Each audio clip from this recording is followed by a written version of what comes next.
gabi po sa inyo mga kaibigan.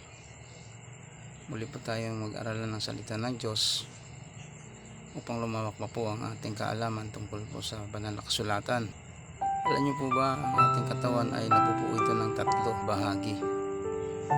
Nasabi po dito sa unang Tesalonica 5:23, at pakabanalin kayong lubos ng Diyos din ng kapayapaan, at ang iyong espiritu at kaluluwa at katawan ay ingatang buo na walang kapintasan sa pagparito ng ating Panginoong Hesukristo.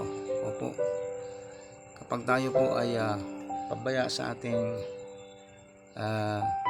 pananampalataya, maaari po tayo mapahamak. Kaya ingatan po natin ang ating kaluluwa na walang dungis, dahil po ang ating kaluluwa po ay ito po ang pinaka-importante.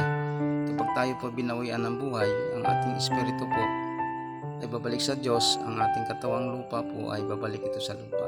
Subalit po ang ating kaluluwa, dalawa po ang mapupuntahan nito. Kung mabuting tao ka, ikaw po ay makakapasok sa kaharian ng Diyos. Subalit po kung ang tao ay walang panahon sa salita ng Diyos, maaari niya ikapapahamak dahil wala siyang alam. Alam niyo po ba na ang ating Panginoong Diyos ay may kaluluwa rin?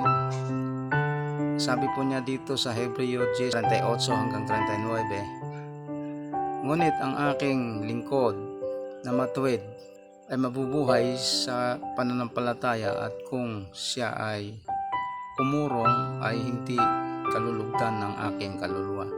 Opo, ang ating Panginoong Diyos po ay may kaluluwa rin.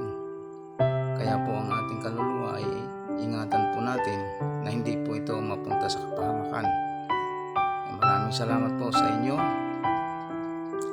Nawa po ay nakapulot tayo ng mga ibang mga aral na kapupulutan natin ng sa ika-uunlad ng ating pananampalataya. Maraming salamat po, at huwag po natin kalimutan ng munting channel nito is subscribe, follow, upang marami pa po ang makapanood sa munting video na ito. Maraming salamat po sa inyo.